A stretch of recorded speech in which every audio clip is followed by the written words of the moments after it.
Hello, hello, hello. Welcome back to season 2 of the Bank Shot Degens podcast with your host. I am Matt the Schrein, and to my right, my buddy, the man himself, Jacob Denny Denenholz. Denny, what is good? What's going on, man? It's good to be back. You know, we just played a couple hours of basketball ourselves, and I think it was a great kind of transition going into this episode tonight. Took a 3-month hiatus off, but here we are again on October 1st, ready to get back into it. That off season was too long, man. It was. We're really excited to get back to this podcast. We have a lot of things planned for this season that we're so stoked about. Denny, how's the summer? You know, it was fun watching that Olympic basketball. Yes, I would say. Sure, it was. We're about to talk about that pretty soon. Yeah, it was nice, you know, during that little hiatus from the league to see that, watch all the summer league stuff, see all the off-season moves, trades, signings, stuff we're going to be talking about today.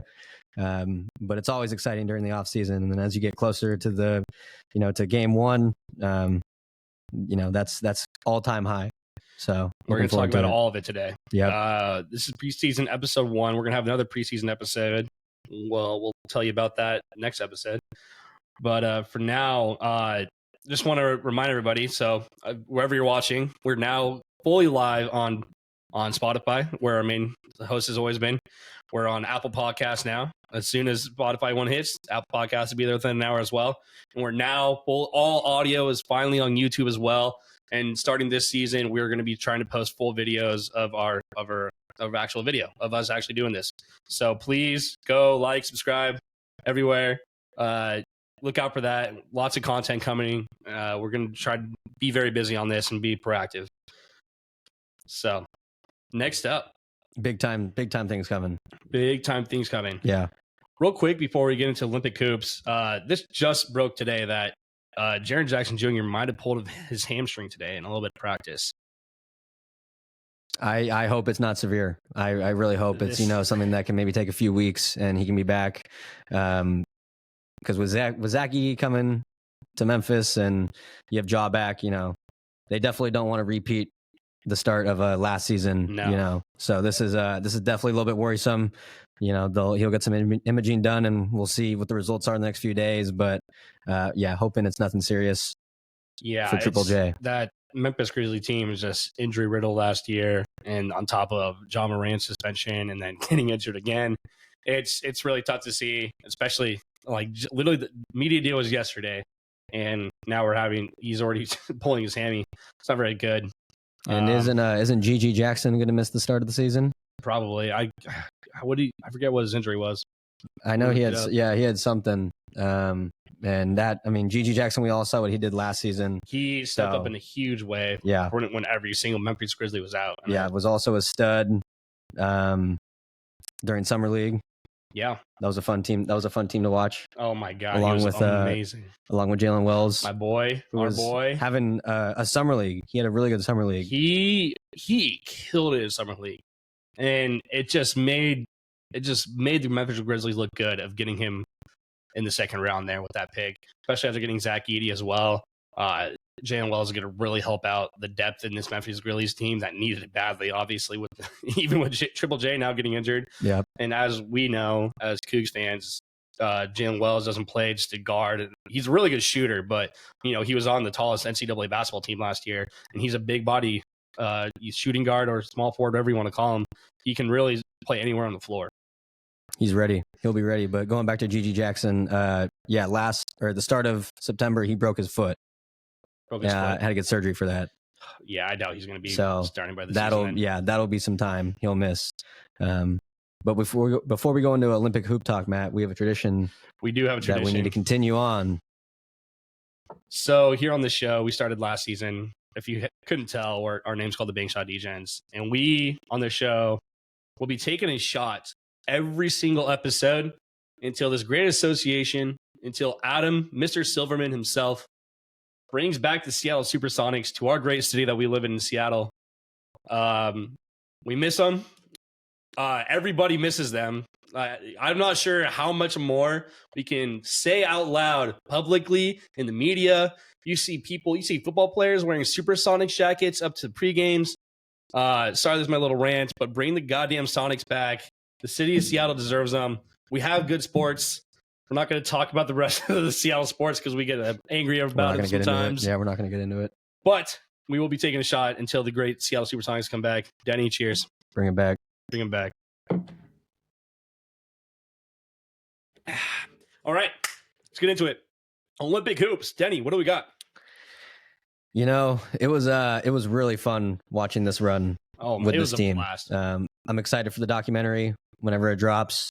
I think for all the young guys that are on the team, being able to team up and play with, guys they grew up watching. I think that's what honestly made this Olympics very different, for the fact it was the most different lineup we've had in a long time. Yep. Not to mention we had the COVID years, obviously, but it was super fun to watch the young guys playing with guys probably in their last Olympics.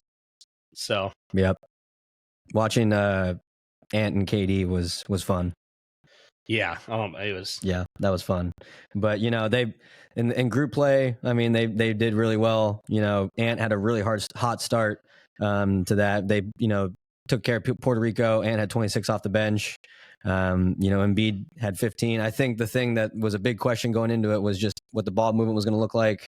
And it looks like exactly what we were expecting. Everyone's unselfish on that team. Star players, guys who have the ball in their hands all the time, now adjusting and being able to make that extra pass. They did that successfully. And, it led for wide open threes and guys cutting the rim. And so that was, it was really good to see. So they took care of business at Puerto Rico. They played South Sudan, who I think South Sudan actually had a pretty good game. They were a fun story to watch. Yeah. Mostly the biggest thing, the only NBA player that comes to mind is Luol Deng, that's from South Sudan. And actually, it wasn't until last year that they didn't have a single indoor court facility to even practice in for an Olympic team. And so Luol Deng supported his own money to give that to the team, and it paid off. They actually looked so good, a bunch of tall guys. And what I think the biggest thing about this is, which there's already been NBA guys talking to, or two people at least got signed, I think, actually, is, getting these guys noticed to come to the NBA. It was really cool to watch them. And obviously we took care of business pretty well, but they played their asses off, and it really created some opportunities for some guys to make to the NBA now. Yeah, I think it put their country on the map. Absolutely. They're going to be a reckoning for years to come. I feel like they're just only going to get better from here. I think that's just the national coverage they needed. Yep. You were talking about guys who are going to the league or in the league already. I'm pretty sure Wenyen Gabriel. Yep. Yeah, Wenyen Gabriel was on that team. And then I think their point guard, Carlik Jones. I think he just got signed somewhere. So yeah, it was cool to see. Shout out Luol Deng. That's a GOAT right there. Yeah, absolutely crazy. They didn't have an indoor court until, Luol Deng's just been nothing but like pretty much their donor there. And yeah. Luol Deng, like, we all know him, but he wasn't like obviously the highest paid player in the NBA by any means. Right. So him to take out that lump sum just to give his home country that, and now he's creating these opportunities for these guys to actually make money in the NBA too. So it's kind of huge. Yep. So yeah, we took care of business with them, and then we in group play when we played Serbia, that was a blowout. KD was cooking, LeBron was doing his thing. Obviously, a different game in the semis. Yeah. But before that, we took care of business against Brazil, and Book and Ant led that charge against Brazil. Yeah, they were unstoppable. Book, yeah. We'll talk about individual players after we go through the whole thing. But I got something good to say about Book. Yep. And I think I was just talking about the ball movement that makes an extra pass. The 3-point shooting was really effective. These guys shot 48% from three in that game against Brazil. Had 31 assists. Yeah, absolutely insane. But that was their last easy game in the Olympics. Going into Serbia round 2. That game was that game was insane. This should have been the final game. I know it wasn't, but my gosh, it was something special to watch. Bogdanovic was insane for the shout out Bogdanovic. Oh my gosh, he was absolutely insane for Serbia. Not to mention, you already have the 3-time MVP Jokic on that team, and you could tell he loves playing out there with his brothers rather than playing with the Nuggets. Man, he was a lot more passionate. Yeah, you could tell. For his team. Yeah. Yeah. Oh yeah. Absolutely insane. And And you can also tell some frustrations because, he's very vocal on the floor in the NBA as well, but he was very, very passionate and just running the court completely. But Bogdanovich was doing so good off there. And yeah, it was a great time. I think Steph Curry was our savior that game. Yes, he was. 9 threes, 36 points. He popped off in the third. Was it the third that he started that? Yeah, he started cooking. Gosh. Yeah. One after another. You just hit on the ball. You knew it was going in. I think he knew what he had to do. Which was really nice because he had a slow start in the group play as well. So it was nice to see that come back. We all knew he was going to do it. But, in that game, it seemed like every time we hit a three, they responded with a three of their own just immediately. And it was so annoying. Oh my, what's that guy's name? Avramovic, their point guard. I think that guy had like 4 or 5 threes. And you have Vasilije Micic playing for Serbia as well. Yep. He was running the point. Yeah. Former Thunder and current Hornet. That was a good team. Serbia had a lot of NBA players now. Yeah. It's kind of crazy. Yeah, that was a good team. But KD came up clutch too in the end, forcing that backcourt against Bogdanovich. Had that ISO pull up jumper. As much put as him up 4. Yeah. As much as I had praise for Bogdanovich, he was also just getting really annoying in the end because he was complaining about everything. And KD was like, nah, bro. Yeah. Just nah. I'm pretty sure there was that video of him and LeBron kind of just by him. They're both just it was just so funny. They're just like, come on. Bogdanovich was a character. It was kind of great because I feel like he's a very underappreciated player in the NBA when you talk about him. 100%. And so I feel like everybody just like, oh, this is Bogdanovich. Yeah. I'm like, he finally got the international stage to kind of show it off. So I think that's going to really help him in his NBA play as well. Yep. But yeah, shout out Serbia. Like you said, I think that should have been. It would have been. That felt like it was the final. It felt like it was the goal game. Just like, oh my God. And then you're like, oh, now we have another game. Yeah. Against. That was against France. And I think the whole world was watching that and saw what happened. But we just said his name and we're saying his name again. Steph Curry. He is him. He saved us. He was our savior, and he gave us the gold medal. Absolutely insane. France was just biting back. We kept on getting a big lead, and then we just would. And then they would come storming back. Yeah. Yes. Oh my God. Wemby was everywhere, as you would expect. Yep. Koulibaly? No, Koulibaly didn't do great. Yabusele. That's who I was thinking of. That guy was going crazy the whole Olympics. Yeah. And then I think he got signed by the Sixers. Signed by the Sixers. Yeah. Oh my God, man. He was insane. I think he had 20 that game. Yeah, like you said, I think it even happened in the Serbia game too. We got out to a big lead and then we kind of just inching back. Yeah, teams just kept on inching back. There was 10 lead changes in that game with France. It was crazy. And that was, you could tell the ball pressure was working against us. We had 17 turnovers. 10 of those were steals against us. Right. So that was a crazy game. But I think watching that Steph Curry performance is something that we will, I don't know if we'll see that again. Which this solidified, maybe for me, or maybe for a lot of people, just where Steph Curry is in their all-time greats of NBA. Yep. And basketball for USA in general. Yep. He carried the team multiple times when he needed him.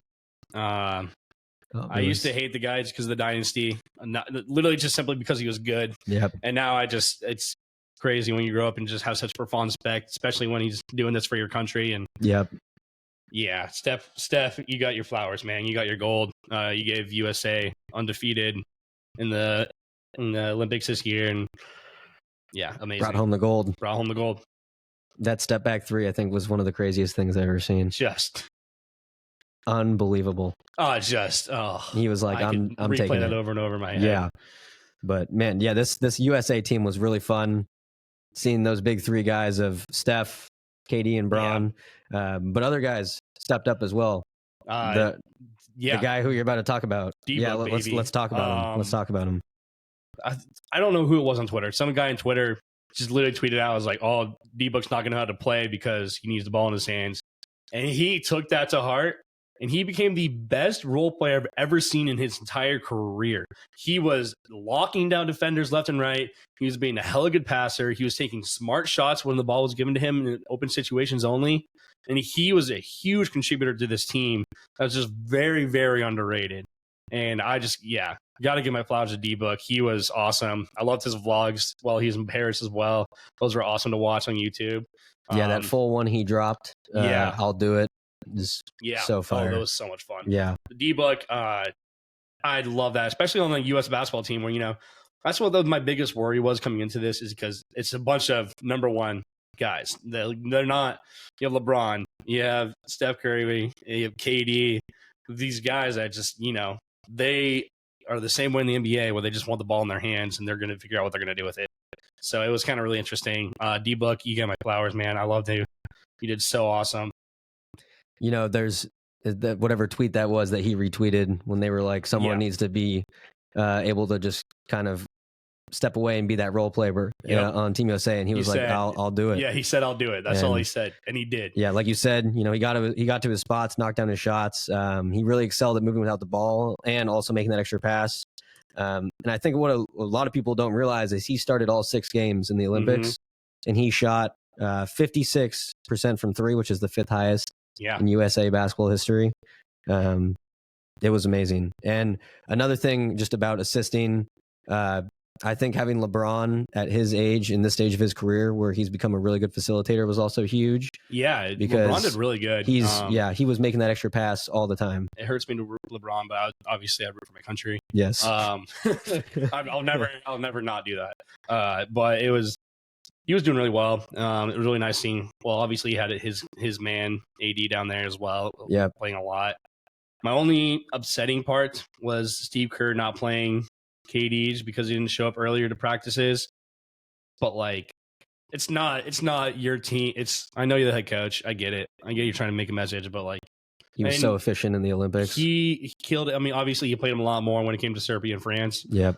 But like, I was like, come on, dude. He was playing like 20 minutes. Yeah. Mark Few was wanting to play him. Shout out to my boy Mark Few, Gonzaga. Also, big announcement. Yes, yep. Big announcement today. Gonzaga's joining the Pac-12. Welcome. Welcome. The new Pac-12. This has also been new since we've had the offseason. Yep. The Pac-12 is now a total of 8 schools, but basketball is only basketball and baseball, but we need another football team. I'm not going to go on the whole thing, but Gonzaga, you have Gonzaga, San Diego State, Washington State, Colorado State, Utah State. All 5 of those schools alone are top 60 in the nation net ranking. And so we have a very big basketball conference. There's talks of possibly GCU coming now as well. Really, really hope that because that'd be amazing. The GCU fans, they're amazing. They're one of the best atmospheres in college basketball. I saw them play in Spokane in the last tournament. Absolutely amazing. I know their old mascot. What's their old mascot? Their old mascot was Josh Denenholz. That mascot. Hashi. He was Thunder. That's the mascot's name. Thunder the Antelope. Thunder the Antelope. If I'm not mistaken, GCU is one of the only publicly traded universities as well. Did you know that? I did not know that. I'm pretty sure. Might have to fact check me on that later, but I'm pretty sure it's a publicly traded institution. I did not know that. That's crazy. But anyways, sorry, real quick rant on that. No, Pac-12 basketball is going to be exciting. Yes. We still need one more. I mean, this is for 2026, by the way, so we're not going to see it for a few years. But, I mean, there'll be some scheduling alliances to kind of get things going. But we still need one more full school to actually make it a real conference to be considered Division I, FBS, and all that stuff. So, stay tuned. It's definitely not over. We'll probably hear it before the end of the year of what's going to happen. Yeah. But if that conference stays together like it is right now, then that Pac-12 basketball is actually going to be quite a competitor. And it's kind of crazy being a Zach fan, first of all, and a Coug fan. That's going to be weird having to see him play every year for me. But I'll decide later on that. I already know Thomas and Patty are going to give me shit. Fuck them. I don't care. The interesting part is Gonzaga's been in this WCC for so long now, and people keep on giving them shit because there was talks about Gonzaga joining the Big 12 actually, and so they just both sides never agreed to it, and so they're just saying Gonzaga's never going to play good teams, even though they have a shit ton of top 25 non-conference games every single year. Like they're playing Baylor and Kentucky this year, so shut up. But it's kind of interesting they're going to actually get some competition. And it's proven that when you play high competition in your conference, then there's a lot better chance of you winning a national championship. So I'm obviously hopeful for that. I'm also hopeful for another Cougs national championship, but Cougs got the championship in 1917. Don't you damn well forget it. Don't you damn well forget it. Don't you dare. Let's go. Okay, moving on. Shout out to Mark Few. What a stacked coaching crew as well. You had Steve Kerr at the helm, and then you had Mark Few, assistant coach, and the Heat's coach, Spo. It was great, really well. Yeah. And then quick flowers to the first year that 3-on-3 basketball was also within the Olympics. So you had the men's team did not do very well. Actually, they played France and they got was it France or Japan? No, I'm pretty sure it was France. They just got beat really badly. And then you had Washingtonian Haley Van Lith on the 3-on-3 team for the women's. Cameron Brink was also supposed to be there, but she had a really bad injury. Hope you get better, Cameron. Congrats on getting engaged. Congrats on getting engaged as well. Yeah, that's awesome. I'm kind of sad about it, but that's okay. I had no chance, but there was just a dream. Anyways, shout out to the 3-on-3. I'm really hope they keep that. It'll be really interesting going forward on who Team USA chooses for that, because honestly, I want to sweep basketball, man. I don't want to just women's won gold as well for regular. Yep, that was also a crazy game. That was also crazy. That was a crazy game. Also some old heads that will not be joining back. Teresa. Oh yeah. Yeah. So that was interesting. Jewel Wood was on that team, I believe. Yep. Super Seattle Storm girl right there. So shout out to the women. We respect women here. Congratulations. Congratulations. That was a hell of a gold medal game. Right down here, but yeah, hell of a gold medal game. You earned your flowers. You did amazing. Yep. But anyways, anything else you want to add on Olympic basketball? Yeah, maybe? I think, just to finish up, I think a big takeaway from it is that international basketball is back. It felt so good. We didn't talk about these other teams, but all these other teams are getting really good. I love the graphic of when you look at the dream team of the 90s of how many NBA players were in other countries. There was barely any, mostly from Germany or Serbia still, those very North Europeans. But now you see it, and there's so many NBA players on every single team. Quick shout out to Japan that we didn't get to as well. Yep. We had former Coug Jordan Hawkinson, and a current Laker and former Gonzaga player Rui Hachimura, and our friend of the show Ryan Rapps, also his teammate. He was also playing for Japan, so he plays for University of Hawaii right now. Yeah, what is it, Akira Jacobs? Akira Jacobs, yep, Akira Jacobs, and so shout out Watanabe. My God, it's so kind of crazy. Japan almost beat France. It was literally came down. I think it went to OT actually. Yep, and that was a crazy game. It was insane from the buzzer. There was this. It's just so funny because you have all these Japanese guys that are very, very short versus a very tall French team. And all you had was those three guys that I mentioned that were the tallest on the team. Well, Rui's not a tall guy compared to the rest of the NBA. And so it's just funny to watch them. But anyways, wrap up my point to that. Yeah, just crazy how many NBA players are international now and how they're kind of taking over the NBA. And I'm so happy for it. Obviously, I want to see American guys succeed, but there'll be plenty of that. I don't think that's ever going to go away, but it's really cool seeing all these international players everywhere. Yeah. I think a team I still really like is Canada. I love Canada. I know you're a fan of Canada as well. They're a good team. Didn't even mention them. Australia, Yeah. They Desmond didn't Bane. do as well this year. Desmond Bane's on there, right? Not Desmond Bane. Former St. Mary's guy. What's his name? Oh, on Australia? On Australia. He had a pretty good showing. And obviously Josh Giddey. They have Giddey. They have who else? They have Patty Mills. Patty Mills, can't forget him. They have Dyson Daniels. Oh, really? Who else they have? Dante Exum. Oh, Dante Exum actually had a really good had a pretty good game in there. Josh Green. I didn't know Josh Green was Aussie as well. Yep. So they, Jock Landale. Jock Landale, that's the freaking St. Oh, is that who you're talking about? Yeah, Jock Landale. Yeah, he played well. Yeah. Or no, was he St. Mary's or Arizona? I forget. But Jock Landale. Oh, no, actually. But that was a good team. Yeah, Dyson Daniels did his thing. But yeah, I mean, international basketball is back. And Yeah. we see it. There's a lot of international players in the NBA now, and they're excelling, and it's just cool to see. Definitely makes the Olympics more exciting. Yeah. And love to see my Canada boys. Yeah. Half of the Thunder. You had the cousin connection with Nikhil and Shea. It was really cool to see that. Nah. Yeah. That's always dope. And the Dorcher Chamber, of course. Yep. And Jamal Murray didn't do shit. Jamal Murray did not do anything. Yeah. So we'll see how he does this year. Another Gonzaga boy. Yep. There's 4 Zags in this one. Domantas Sabonis also. No, Sabonis didn't make it that far. I don't think they did. Who else? There was Filip Petrusev for Serbia. Yep. Also former Gonzaga guy. Yep. He actually did really awesome. He was a big role player for Serbia there. Just for height wise, because everybody's on Jokic, so you have to have somebody else out. Like we said, just so many international players. We can go on and on. Yep. But enough about Olympics, Matt. This offseason, there's been a lot going on. Trade-wise, signings. Trades let's hop into it. Let's talk about this first trade. Alex Caruso is now on the Oklahoma City Thunder.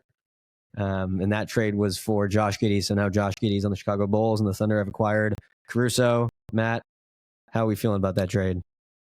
Denny, I'm feeling pretty good about that trade. I don't know about you. I'm not sure how there's no picks in this or whatsoever. Caruso, who when healthy is averaging 20 plus, and one of the if not the best defensive guard in the league. They call him the White Mamba back when he was in the Lakers. He actually started his career in OKC Blue, so welcome back to Oklahoma City. And weirdly enough, at 30 years old, he is now the oldest player on the Thunder, and with Kenrick Williams, 28, being the second oldest player. That's so crazy. I love this, but at the same time, I mean, besides Josh Giddey's last offseason, that was something different I'm not going to comment on. He was called the Slob Wizard. I loved him on the Thunder, and he kind of shit the bed near the end there. I'm glad we got Caruso. The fact that I think Josh Giddey still could have a really successful career in the Bulls. He knows how to really run a floor, and I think that's really valuable, especially for the Bulls, who just have a lot of players that are just kind of individual. I feel like that's a big thing because they had a lot of star players. If you think about it, last year they had DeMar DeRozan, Zach LaVine, they had Andre Drummond down there. They had Caruso when he was healthy. They had Kobe White, Vucevic. The really good team, and you would have thought they did really well last year, and that's just not true. I've thought that every year. Yeah. I'm a low-key Bulls fan. It's depressing. So I really think Josh Giddey could really grow over there. I love the guy, but obviously I'm really way more excited for the fact that we got Caruso, and there's no way anybody's going to have not even the Celtics. Nobody's going to have a better defensive backcourt than us with Shea, who led the game in the lead in steals, their Dorcher Chamber. You don't get a name like that for not having shitty defense. J-Dubs, and now Caruso, and you have Aaron Wiggins come off the bench as well. I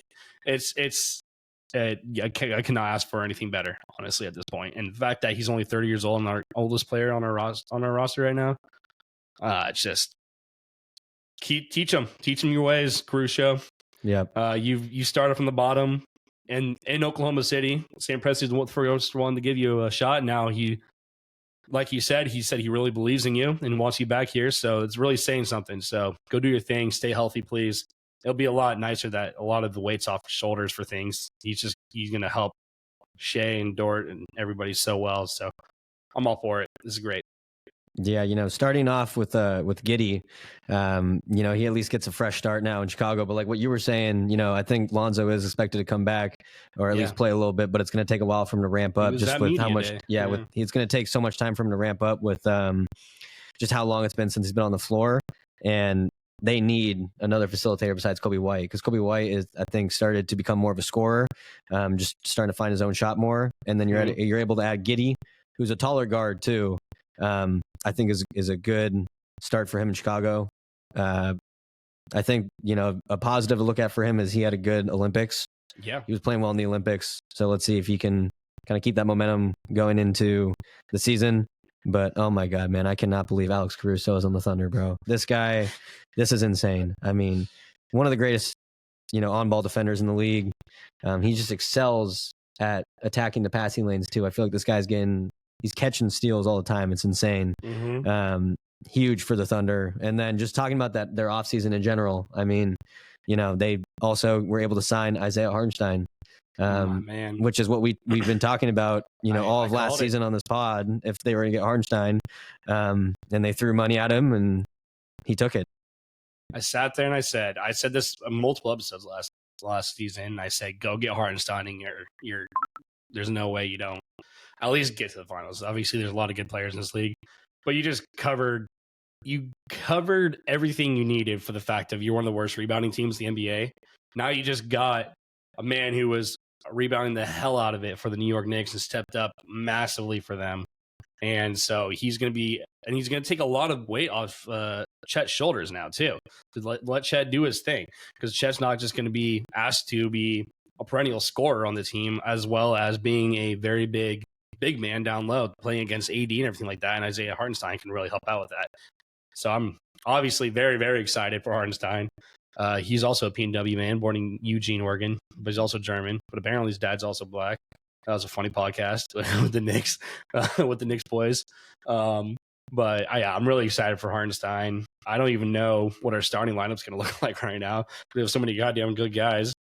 And literally the only thing that can make me happier about this Thunder team is get rid of Kenrich Williams. And I'll be the happiest man in the world. The second oldest player on the team. The second oldest player on the team. And literally a liability. I'm pretty sure he has a negative plus minus, like, all the time. I can't watch that. I don't like him. Yeah. Be honest. But yeah, I could go on and on about the Thunder, but let's keep on moving on. Yeah, man. Well, yeah, what an off season for them. We'll talk more about the preseason expectations coming up. Yep. But another big trade, there was a lot of speculation around this for a while. It ended up being like a 6-team trade, but the main part of it is that Klay Thompson is now on the Dallas Mavericks. Very weird to think of. Yeah, especially after I kind of got salty after that Mavs, after that series. After the series, after them going to the finals. Yep. I don't even have words. Klay Thompson, I love you. But this is crazy. I'm happy I'm kind of happy you're out of Golden State. Kind of glad that dynasty's done. I know a lot of people are going to be sad about that. I'm sorry. I really don't care. But Klay will be great for the Mavs. He's going to excel, I think, in this offense. And I think it'll be great for him to just kind of, Jason Kidd needs to do is just ease him into the offense and not expect everything from him.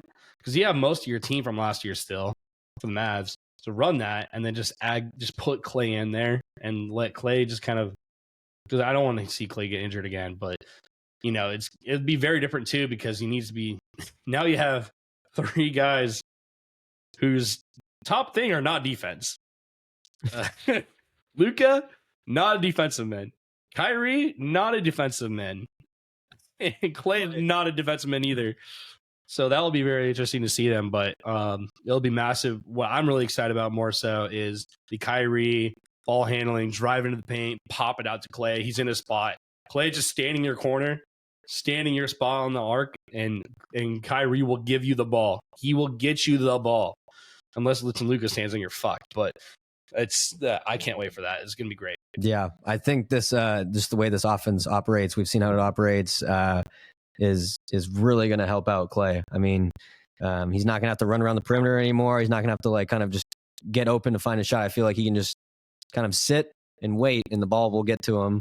And if it doesn't get to him, then Luka or Kyrie are going to finish at the rim. So it's going to open up a lot for him.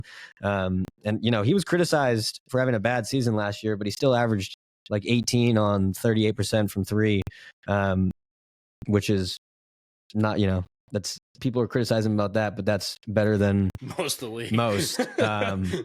So I think he, on paper, he should have a very good season this year. Yeah. Just keep your head down and don't worry about everybody else, Klay. I know you got some troubles here and there about being benched a little bit, but then you came back and then you absolutely killed it. So just keep the noise out, do your thing. You're probably going to be a Hall of Famer in my opinion, but no, and think about him more than half majority of the league doesn't have as many rings as you do. So, Yep. And another part of this trade, the Warriors side of it, they get Kyle Anderson, Slow-Mo Anderson, and Buddy Hield.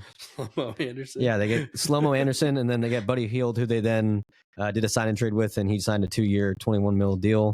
Buddy Hield would be actually. Yeah, thoughts on Buddy Hield? Yeah, in the backcourt now with Steph. Buddy. Yeah, he's a good defender as well. Buddy was on the. He was on He was on the Pacers at one point. Yeah, and then he got traded, I think, to the Sixers. Yeah, it's and then now one of he's those big trade wheels. Yeah, I love Buddy. I think he'll be great for Curry to kind of help facilitate the floor a little bit, kind of give him some open space. So it'll be good to see him. And Slow-Mo Kyle Anderson. Just depth, I guess. I mean, I could see him, putting in good minutes for them coming off the bench. But yeah, I like Buddy Hield in the backcourt with Steph. Obviously no Clay, but I feel like not it's Clay. Different. It's a different part that can open Steph Curry's game. In a different way. Yep. And we've talked about Buddy, with him obviously being traded to the Sixers last season. Yeah. His career 40% 3-point shooter, shot 38 last year. So absolutely insane. It's a fresh start. I mean, this guy's getting tossed around a little bit. I feel bad for Buddy Hield, but let's see what he can do here. Yeah, and Wolves part of this trade too. They got a second swap cash. Yep. And the Hornets got Josh Green, Reggie Jackson, and a 29 second and a 2030 second. And I think with Reggie Jackson, I think his contract got bought out, and I think he signed with the Sixers. Yep, he did. Yeah. So he's back there. But the Hornets get Josh Green, so Josh Green now has some playoff experience. Yeah.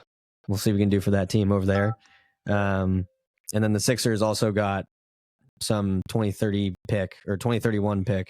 But in their offseason, which we'll get to in a little bit, they had a big acquisition. Big acquisition. But let's go on to the next trade. This is a trade that is there's just a lot going on with the team in this trade, but Mikal Bridges has joined the New York Knicks, and he joins Jalen Brunson and Josh Hart, his old Villanova teammates.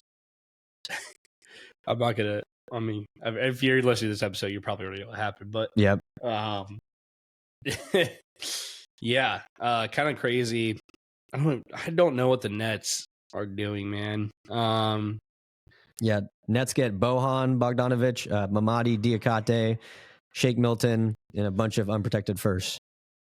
Wow, that's actually a lot of unprotected firsts. Yeah, so I think they're just they're in full I think rebuild mode. They're just ready to start over and see what they can do with their assets. Yeah, they just need a clean house. Yeah. But Bridges going to the Knicks is insane. Yeah, they didn't. I mean, they lost Hartenstein. Obviously, Bridges is not going to fill Hartenstein's role. Yeah. And then,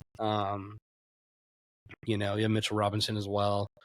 It's interesting because I feel like they have a lot of guys with similar skill sets there now with Mikal Bridges and DiVincenzo and Jalen Brunson. Well, Jalen Brunson is more. He's going to have the ball in his hands no matter what. But it'll be interesting to see. And Josh Hart as well. I feel like they all are so versatile. So I feel like they're just kind of stacking onto that same game plan. Just whoever has the ball in the hands can do the same thing as the next guy. Yeah, I feel like I think him being brought in, one of the biggest things is going to be his defense. Yeah. Brings in another really good perimeter defender. So now you have him and OG. And, I think they were trying to get Bridges because they thought OG was going to leave. And then OG re-signed. So now you have both them, which is pretty good. But Bridges is going to fit into that system well. Thibodeau loves playing his guys, 45 minutes a game. And Bridges, Bridges is an Iron Man, Iron Horse guy, doesn't get injured or sit out or anything. So I think he'll be a good fit there. But yeah, Nets are clearly in rebuild mode. Yeah, Mikal's insane. And I've seen a lot of controversy going on this summer of where does this put the Knicks now? They obviously had a great playoff run. And I don't think the way that they made that playoff run is very sustainable going forward, especially. Yep. And so it'll be crazy. Yeah. We will be talking more Knicks here shortly. Yeah. Yes, we will. Yes, we will. But another trade that happened, DeJounte Murray, him and Trae Young, that experiment did not work. They have broken it up. They have sent DeJounte Murray to the Pels. Man, that's crazy, actually. Yeah. Oh, sorry, a little yawn there. We were talking about we wanted them to deal DeJounte earlier in the season, the trade deadline. Yep. You have his jersey. He's a goat, man. I don't kind of going back to like the thing with the Knicks and all the similar skill sets. I feel like the Pels have a lot of guys. Like you have DeJounte. Who else do you have on that team? What am I blanking? Brandon Ingram. Yeah. CJ. Who's Grand Theft Alvarado? Who's the rookie from last year? Jordan Hawkins. I feel like they're all kind of similar guys where they're long, lengthy dudes, and they can run. They're really fast. They're really athletic. Guys that can really move the ball around. They just got to learn to do it because they did not do that in the playoffs. But I think DeJounte will be good next to CJ and Brandon Ingram. I think he can really help facilitate this floor, kind of just open things up. They just, I don't know. Something about the Pels, they just like seem so crowded on the court. I'm not sure if you get that, see the vibe I'm thinking of, but they just feel so crowded on the court, and so sometimes that's why they lose a lot of games. That's why they got swept by the Thunder. Honestly, they just like, I don't know. I didn't really like the coaching. Sorry, Van Gundy, but yeah. I think DeJounte will help open up that offense. Yeah. You know, CJ was running a lot of the point duties, and now bringing in DeJounte, he's able to revert back to that 2 role, which, I mean, that's his more natural role. We've seen what CJ can do in that role. So right. I think being able to bring that, you bring a bigger guard. Like you said, their team can run the floor, so he can be the guy that is running up the floor with the ball, facilitate on the break. I'm excited to see what DeJounte can do. He's been playing a lot better ever since his last year in San Antonio and moving into Atlanta. Last year, he was averaging career numbers at 22.5 points, 6.5 assists. So he's been continually improving. I'm excited for it. But like you said, a lot of questions with the Pels. There's always questions about Zion. And actually, they just lost Jonas Valanciunas. They traded him to the Wizards. Yeah. For I think a 2027 second round pick. I feel like that's cheap. So I feel like that's cheap too. Well, that's not fair to Valanciunas, man. He was insane last year.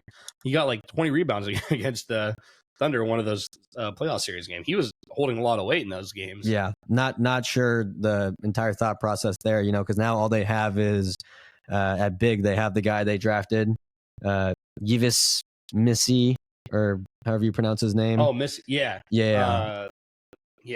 And then they have him and Daniel Tice. And are their centers. Zion. And then they have Zion. If the man's ever healthy. Yeah. Gosh. So still one of the greatest tragedies of NBA draft picks. Yeah. Zion Williamson. Yeah. That could be a whole episode. Yeah, for real. So but DeJounte helps the backcourt, but they have issues in the front court they're gonna have to resolve. So yeah, I do love DeJounte, but I just the Pels need to do something to either set them up for the future or do something now to actually compete. And I just feel like they're not in neither of those positions. Yep. And I love DeJounte, and it's a step in the right direction if you want to compete, but I'm sorry, Brandon Ingram, not a star in the NBA. He's a great player, and he was the best. He's probably their best player. CJ McCollum was always the second guy to Dame, and he's still like a second guy pretty much. And sometimes he's great on, and sometimes he's right off. So you never know. And it's just, you go down the list. Obviously, you can never count on Zion being healthy. And it's just, you have a lot of guys that emerged that have been good, but you can't just win a championship of being good. You have to be great. You have to have star power. Yeah, I mean, yeah, they have guys that are getting old. I mean, CJ's getting up there. BI has been in the league for a while now.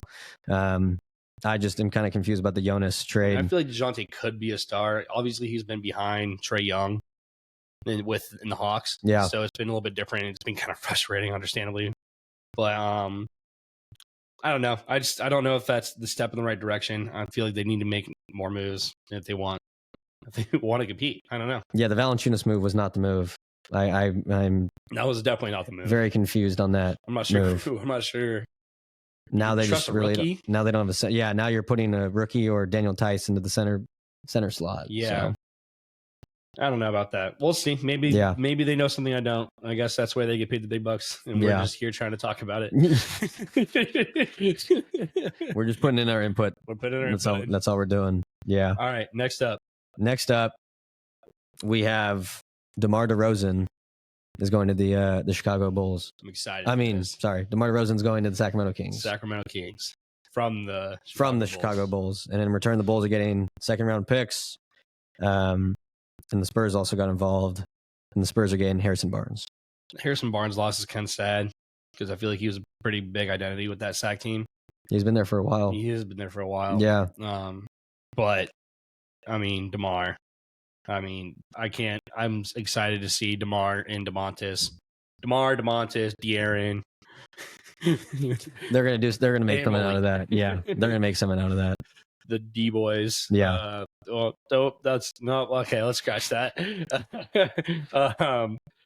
But yeah, I think it's a good fit for him. Especially with DeMontis, who's the most underrated center in the league last year. Also going to be in a new Netflix documentary series coming up called The Starting Five. October 6th, I believe. October 6th. Yep. That's this week, I believe. It's coming up. Yep. Pretty hype. I think it'll be great for DeMontis. Malik Monk, who was a 6 Man of the Year candidate last year. It'll be awesome. DeMar's amazing. Hopefully he stays healthy. That's another big thing always. Yeah, I think of. Yeah. But yeah, I think this is a lot better fit than the Bulls were. Because I think De'Aaron's really a selfless player, I feel like, but he can score at 40 in a night if he wants to, or he can really just pass the ball around, give it to Montes, give it to DeMar now. Yeah. I think it'd be a really good fit in Sac. I love this trade as well. On paper, this should be an amazing fit. Yeah. DeMar was the runner-up for Clutch Player of the Year last year. We've seen what he can do down in the clutch. We've seen what De'Aaron Fox can do in the clutch. You are now putting both those players together. It's insane. DeMar, he's still averaging 24 a game. Like LeBron, as he's gotten older, he has improved his facilitating. Last year, he averaged 5 assists a game. Just being able to bring that vet presence to this young team, help them stay composed, help them make it back to the playoffs, is going to be exciting. And a guy who can hit shots, lane games when they need it, or be able to facilitate De'Aaron Fox, because that guy's also cold. Yeah. Also, again, with the disrespect, only 2 second-round picks in Harrison Barnes. Yeah. Yeah. I know a lot of it has to do with the money because his contract's insane. Yeah. Which I guess he's getting his value there for what he used to be and versus what he is now. I still think he could be great anywhere he's at. I think he's just underrated because he was on a Spurs team that looked like hot shit, and then he's been on a Bulls team that's looked like hot shit. So I think this is Sacramento definitely just got better. You couldn't ask for much more than that than getting another star guy just played right next to DeMontis down there at either small forward or power forward. I think it'll be great. It'll be an exciting team to watch. Yeah. Well, let's move on to the next trade. The big trade. Got finalized that today. Was officially finalized today. There have been rumblings about it. Then it became official. Then it was finalized today. Yep. Karl Anthony Towns, after making it to Western Conference Finals with the Wolves, is being shipped to the New York Knicks. And in return, then the Wolves are receiving Julius Randle and one of the Nova boys, Dante DiVincenzo. This kind of hurts. It hurts from both sides. Cat never asked to leave Minnesota. You just went to the Western Conference Finals for once because Cat was drafted by the Timberwolves and has played so many seasons with nothing, and he finally gets this with Rudy Gobert next to him, and now he's getting traded to the Knicks and going to the East. He spent 10 years in Minnesota, and he just tweeted ... It's hard. It's part of the difference. It's crazy to think. Seeing the teammate reactions too. Yeah, you could just tell it hit the team. I was like, damn. Obviously, Cat was a big part of helping Ant grow. I feel like And especially, I feel like they're definitely helpful. Cat was definitely helpful in growing his game, I think, and he's obviously probably one of the best of the future of the NBA, especially because he was also in the Olympics, which we didn't talk about him. He was also amazing, just athletic man. But also, I think this is a win-win. We'd have to look at the full trade details of what officially happened, because there was like some illegal trade stuff happening because of the money and picks, and so they spent like this whole week basically on this trade to make it happen, and so it finally got finalized today. And I think the Hornets came in and started offering some picks, or got some picks out of the deal. So only in the NBA where you're gonna have 4 or 5 teams in on the trade, dude. I'm surprised the Thunder weren't in there. Yeah, seriously. But Julius Randle and Dante DiVincenzo just going to the Wolves, I still think it makes the Timberwolves just as good, for the fact that you have DiVincenzo, who I think might be their best. I know technically the Timberwolves are like the best defensive team last year, but having DiVincenzo, I think he's a great defensive guard. He could be one of their best defensive guards on this team, and he probably will be coming off the bench. I think he would, in my opinion, I'd start him over somebody like Daniels, but they're probably not going to do that.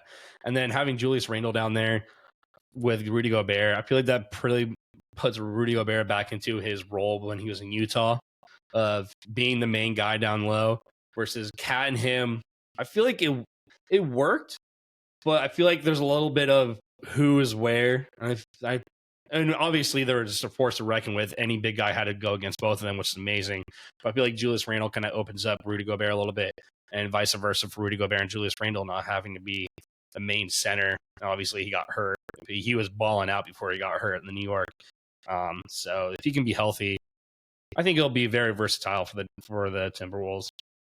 Yeah, like you said, with Randle, his health, when he's healthy, he's a solid player. He just has to stay healthy. Yeah. But I think this position will really help his game. He's going to be able to not feel as much pressure, not have the offense try to run through him. Because I think when he had to try to facilitate, or he felt like he had to try to facilitate, he's throwing the ball away, he's getting turnovers. He used to be a turnover machine in New York. Yeah, he averaged 3.5 turnovers last year. And so, I mean, on the other side of it, he did try to become more of a playmaker, and I think he was averaging 5 assists last year too. But that turnover to assist ratio is too high. Yeah, very. So I think him being able to revert back into a role where he's not the main guy, he can get the ball when in the spots he needs. He should be a good player. So yeah, and then DiVincenzo, career year last year, we talked about it. His game's still improving. He wants the minutes. He's confident. So I just don't understand New York splitting up the Nova Boys. I know. Everybody wanted to see the Nova Boys together. 4 Nova Boys on the same team, man. Yep. And you just had to break it up like that. It was Hart, DiVincenzo, Brunson, and Malik, right? Those would be the 4. Yep. Oh, they almost had a full squad of starting Villanova boys. I mean, all 4 of those guys played on the same team together back in Nova when they won the chip. So, also for the Wolves, I think Naz Reid's stock is going to skyrocket. Yeah, 6th man of the year. We've already seen what he can do. Yeah, he's getting better and better. He's going to get definitely a lot more opportunity on this team. Yeah. So his stock is going to skyrocket. I think the biggest thing for Cat, I think his role is going to have to change, because he really liked shooting the 3. He was a 4 all year, and now he has to go back to being a 5. He has to go back to being a 5. I think he prefers the 4. And I think everybody else starting on that New York Knicks team is going to be on the arch. So I think, you can't have all 5 guys out there. He's going to have to be more of a rim protector, rebounder. He's going to have to go back to playing old school. They can't play 5 out, no, because then no one's going to get the rebound. Which sucks. I feel like he's just getting a stride. Obviously, he was in the 3-point competition.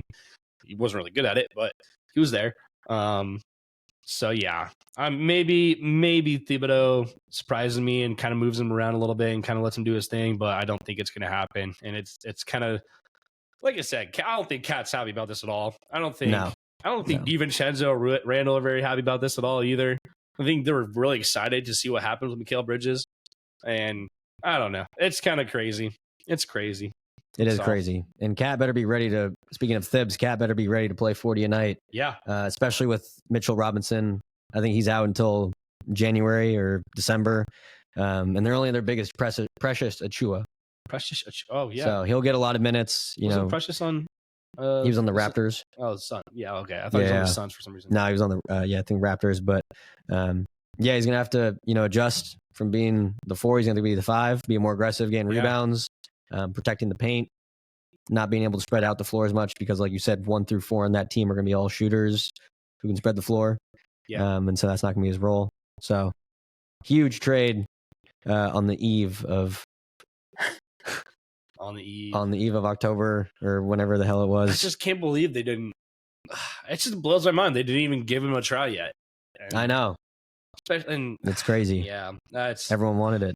Definitely I think that's definitely got to be the biggest trade. Yeah, it's definitely got to be. And it came on the week before preseason starts. Preseason starts, I think, this weekend, isn't it? I think so. Already started. Yeah. So on the eve on preseason eve, and all through the house, and the creatures were stirring. Not even a cat. Not even a cat. I didn't rhyme, but cats and animals. So I had to. Yeah. Okay, I tried. Any other thoughts about this cat trade, though, before we go on to the next thing? I'm just really curious on how it's going to work out for both these teams who had really good playoff runs. Both of these teams had an insane playoff runs in Eastern and Western conferences, respectively. Yep.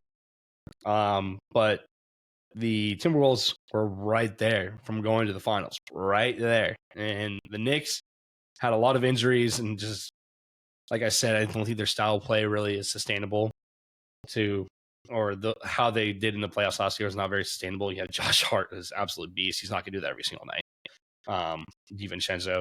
Now you have Mikal Bridges, and I think that was the perfect move. I think everything you had there, despite the fact of losing Hartenstein to the Thunder, which was a big hit for them, you had everything right with Mikal Bridges there. And you had a scorer, you had somebody that was versatile, and I feel like you could have made a deep run again. But, I mean, I think you have to really change your entire scheme. That's just going to be really difficult, I think, especially when you have that connection, you have that magic, especially where you have 4 guys that played a national championship together in college.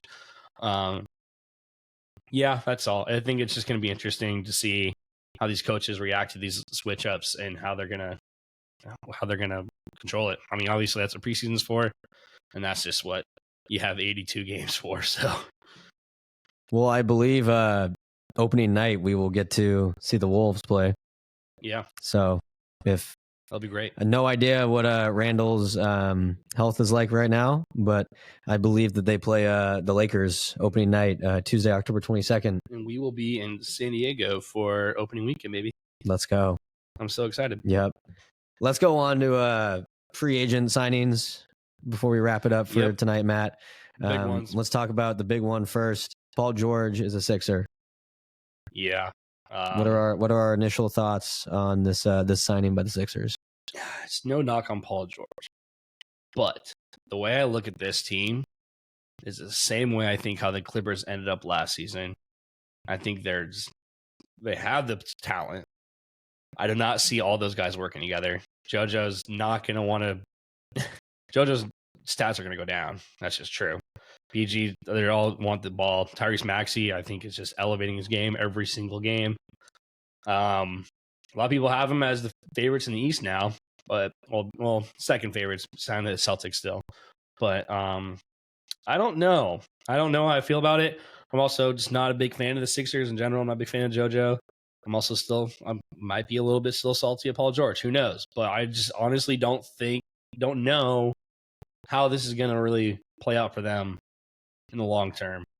Because we've been seeing so many teams adding these star power left and right, but just does it fit? You know? Yeah, that goes back to something we talked about last season. Just the new generation now of super teams. Yeah. Rather than dynasties, trying to build, from the ground up. You're just trying to pair all these star players together and tell them to go out there and win, 50 games and make it to the finals. Coaching. Yeah. And, sometimes the egos, don't blend well together. You have no idea until you get onto that floor. Like we said, we saw the repercussions of it in the USA basketball. There was a lot of give me the ball kind of happening there. And yeah, it translates to the NBA as well. But I think, it's still a good addition for him, especially losing Harden. It's good to have PG. Yeah. We've seen what he's done the past few years. He's a hooper. You kind of get that forward position scorer. It's just going to be, how JoJo's going to react, because his volume's going to obviously go down. The offense is not going to run through him as much anymore. The ball's not always going to be in his hands. And, he's very emotional. He'll let it be known. So I think just a lot of questions to see how it all can blend well together. But like you said, that's what the preseason's for. So we'll see. Also, real quick, how it's going to play. Now that we're talking about JoJo, he also played for Team USA this year, didn't he? He did. Is Joel Embiid from the USA, Denny? Was he born in the United States of America? He was not born in the United States of America. He was born in, I believe it was Cameroon. He was born in Cameroon. Which they didn't have a basketball team, actually. So I'm just sorry. That was just kind of funny. I just had to mention that. Nothing, not to say that Cat can't play with, JoJo can't play with us, but I just thought it was kind of a funny thing to mention. Yep. There was probably 3 athletes from Cameroon on called the refugee team for USA. Yeah. But I think JoJo said he's not going to play in the next Olympics already. Fine by me. Yeah. I did not like him out there. I don't think he did very well out there either. So yeah. Anyways, going to this big. I'm happy that the Clippers lost Paul George because it made the trade of the century, maybe of all time, just absolutely work out in our favor. And now we have an unprotected first-round pick from the Clippers this next year. They still have Kawhi, yes, but they still have Harden, yes. But there's a chance that this Clippers team, if they're not healthy and if they're just not doing good, they slide down quite a ways. And I will be very, very happy, man. There is a perennial next-level talent that is going up first overall in this next year's draft in Cooper Flag. And I'm not saying it's going to happen, but my gosh, I could see it more likely than I ever could have now. And obviously, the Thunder are definitely not going to get last place in the NBA. They're definitely going to be top lottery odds. But if that Clippers team is not healthy, they could easily plummet. A lot of questions for him. A lot of questions. Yeah, I bet they're looking back on that thinking, also, yeah, we just lost PG after all that. And also talking about kind of USA basketball, Kawhi Leonard just kind of walked up and left. Didn't he? And like the first practice or second practice, he said, "Nah, I don't want to be part of this anymore. I need to heal or rest." He says, "I need to rest." Something like that. Like he just does not seem like the Kawhi we used to know. I'm not saying his talent's not there. He just doesn't seem like he loves the game as much as he used to, in my opinion. Yeah. It's always hard to tell with Kawhi, but I mean, yeah, you never know what that guy's thinking, how he's feeling. But yeah, this might not be as successful of a season for the Clippers as they were hoping for. Yeah. Always a lot of questions with that team. Another former Clipper who now go on the next offseason move we're going to talk about here. Another Clipper was recently traded to the Utah Jazz, where he was bought out and signed with the Denver Nuggets, and that is Russell Westbrook. Yeah. Super excited for that. Super excited for Russ. I feel like Denver actually is already respecting him. LA doesn't deserve Russ, man. He played his heart out. Yep. He's one of the best UCLA players ever to come out of there. LA doesn't deserve him. You Lakers fans suck. Yeah, I'm talking to you, Trent Doyle. Happy birthday, by the way. Happy birthday, Trent. Fuck you for your Russ hate. And Clippers, I'm not sure. I don't think the hate was necessarily there with Clippers fans, but just didn't respect the man. And I'm excited for Russ on Denver. I think he can really open up their offense a lot because, like we talk about, just everybody's over Jokic every single game. I think he can really help run this floor and kind of create some space. And it's not necessarily replacing KCP. Russ and KCP are not the same player. So we'll have to see where the whole team can shoot threes, but there's a lot of production that KCP contributed to last year that they're going to be losing. I think Russ makes up for some of it, not all of it. But taking bias out of it, besides that, Russ is one of my favorite players of all time, probably the favorite player of all time. I think he can be really valuable, and I think it would be really nice to see him have a second chance here in Denver. And it already seems like, I think Jokic was actually said that there's reports that said that Jokic is really part of behind of the push to get him there too, which makes me even feel way better about it too. It's not the just fact that they went out and got him and it just happened to happen, but your star player, the 3-time MVP, wanted him in Denver. That tells me something. And Russ is even saying how, they were kind of holding him back in LA, and now in this offense, the way it operates, he's going to be able to just, play his role. He's going to play his role. Yeah. I think one thing that he's going to really bring to the table is, the Nuggets love running in transition. Yep. Having a guy who's going to be able to get down the floor in like 3 dribbles, such an athletic dude, be able to facilitate, finish at the rim is going to be really nice for him. It's just another vet. They're going into a very solid system. Just another goat, man. Yeah, it's going to be exciting to see the opportunity you can get there. Obviously, I'm bittersweet because Denver Nuggets are kind of like a rival in this West. I mean, they're in the same division. Russell will be in a lot of matchups against the Thunder now. A lot of matchups. I think that's our first game of the season is Thunder versus Denver. Oh, that'll be a good game. Oh, that's going to be so sad. Yeah. Oh, that's going to hurt. I'm going to root for the guy. Obviously, I want the Thunder to win, but that's going to really hurt to see that. Love you, Russ. I hope you really ball it out in Denver. Another Russell W to the city of Denver, Colorado. I didn't even think about that. Oh my god. Oh my god. That's funny. Oh man. Moving on to the next off-season signing. Chris Paul has joined the San Antonio Spurs and partnered up with Victor Wembanyama. That'll be interesting to see. CP3 is still CP3 at the end of the day. Do you think he will help bring up the team and get some wins in? Absolutely. Yeah. He did that for the Thunder when he got traded there from Houston, and he'll do it again. I think it'll be perfect because you're not going to put the ball in Jeremy Shoshan, or you're not going to put the ball in Wemby's hand from the point. Chris Paul is one of the best floor managers out there. He might not be as best scorer as he used to be or anything like that, but he's top 5, top 10 in assists all time? Top 5, I think.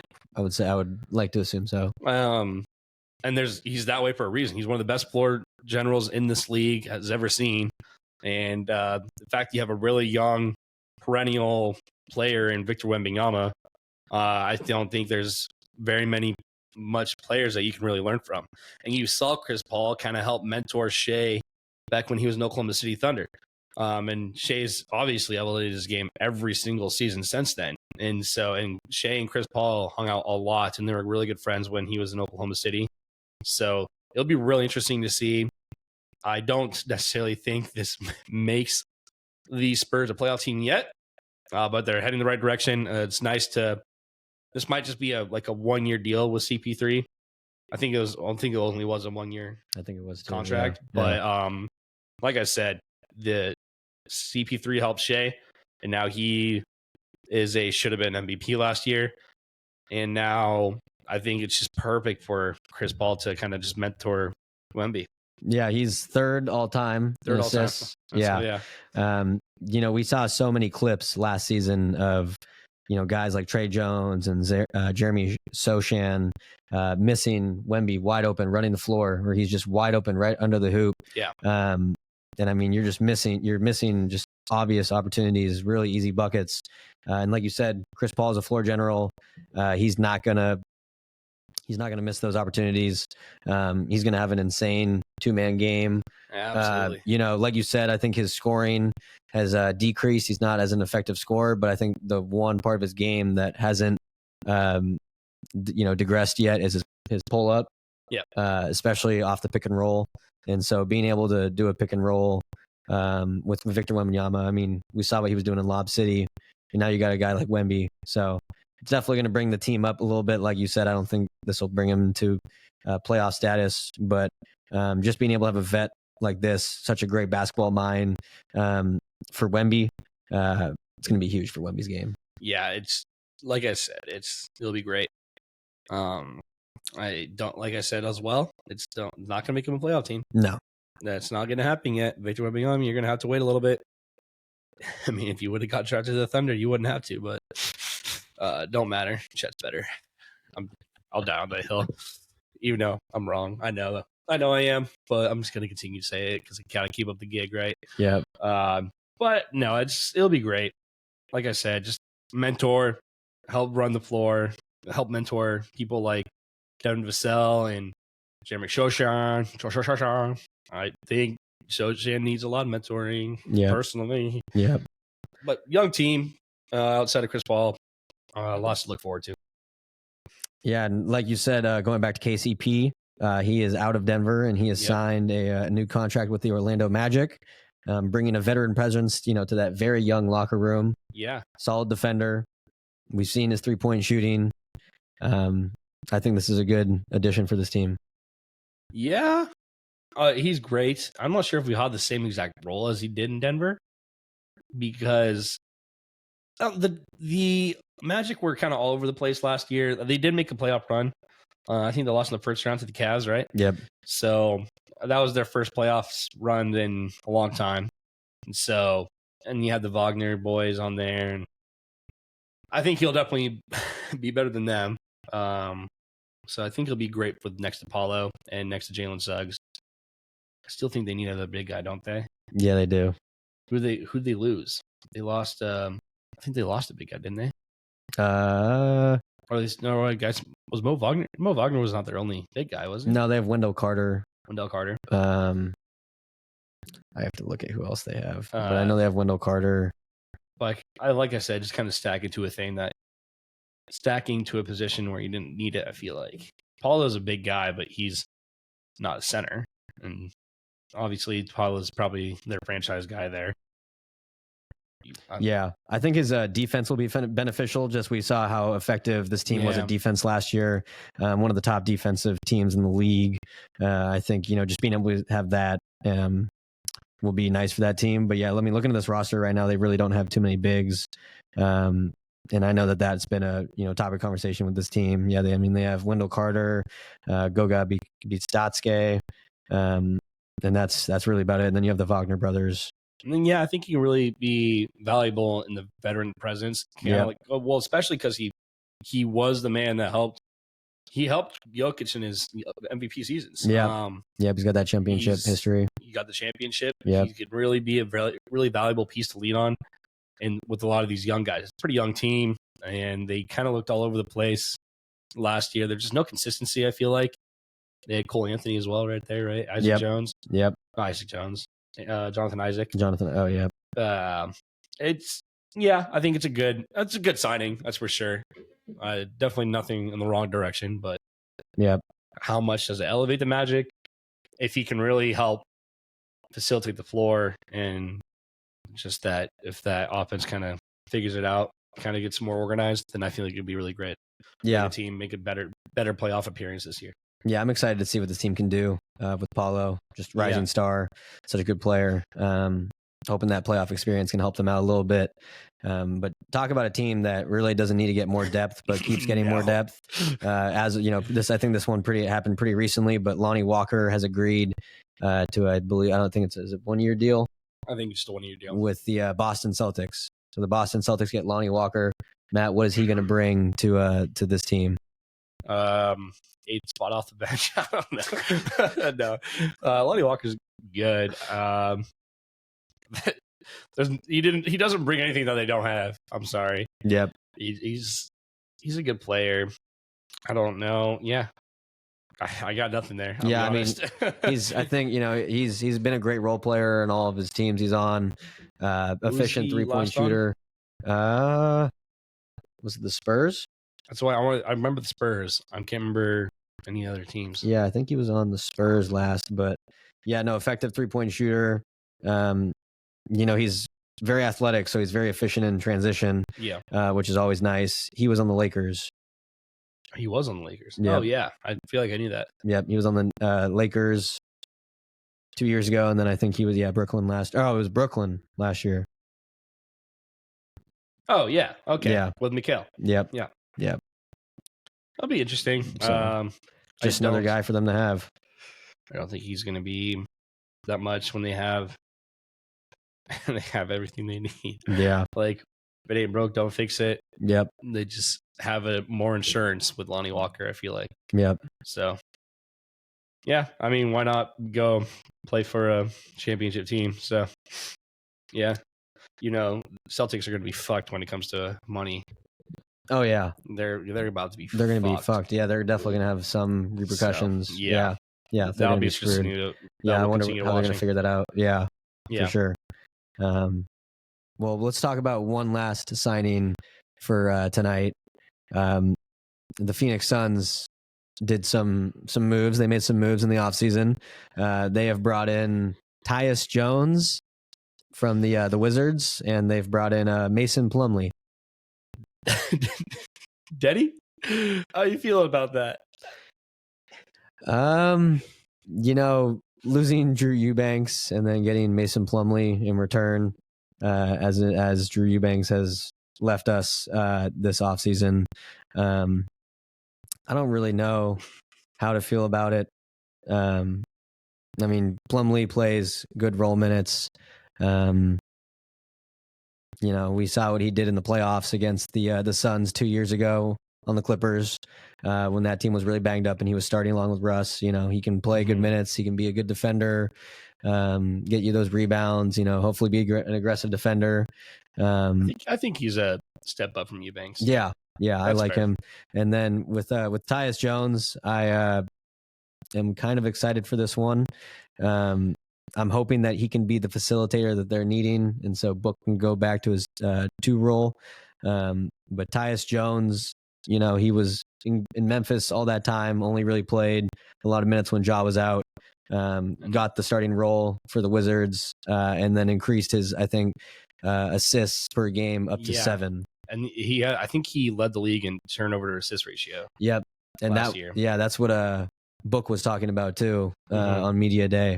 So hoping that this guy can just be a facilitator for the team. They kind of need it. Yeah, they can't rely on Grayson Allen to do that. No, he can facilitate. He can find his own shot. They can have Book play off ball, and I mean he excels there. So I'm hoping that this is a step in the right direction for the Suns this year. Now, where do you? I think both those guys make your team better, but how much better? And do you really think this is it, or this is not going to take us to where we need to go? No, this is not going to take us where we need to go. This is a good step in the right direction, but there's a lot more that needs to be done. And I'll get into that rant next episode, but that's fair. This is a step in the right direction. Definitely help move the ball in offense more. Like I talked about all the time. They start off the game well, moving the ball, and then they become stagnant in the later quarters, especially when they start losing. Yep. That's when the ball is in Book's or KD's hand, ISO, try to put up a shot, especially KD. So being able to have a guy who can hopefully, calm everything down, run the floor, facilitate, find guys in their spots, would be a step in the right direction for me. Yeah. And that's the biggest offseason signings we got. Yep. Okay, so before we wrap up here, Denny, give me your favorite trade of this offseason and your favorite offseason signing. My favorite offseason signing, I think, is kind of biased, but Russ. Yeah. I'm excited to see Russ go play in Denver. We've seen the success of Denver. We've seen, they've won it. What they have, Jokic is still in his prime. You're bringing Russ into a championship locker room, championship team. Give him his shot to get one. He needs a give ring. him his shot. You know what? If it means, because I think the Thunder have a long window. Yeah. If it means Russ gets a ring, I'm all for it. He deserves it. Give him his shot, man. Yeah, that's my favorite offseason signing too. Yeah, I would love to see Russ get a ring. He deserves it. The man has put in the work, and much more. And then I would say my favorite trade, I would probably say, obviously I'm excited about the Caruso one, but I would say the DeMar trade. Yeah. Just because I've been a fan of the Kings. I've been a really big fan of Sabonis. Always praised that guy. He got snubbed last year. It's ridiculous. Malik Monk is a bucket, 6th man of the year. We've seen what De'Aaron can do. I think being able to bring in that veteran presence in the locker room, I'm really hoping it takes them to the next level. They get back in the playoffs.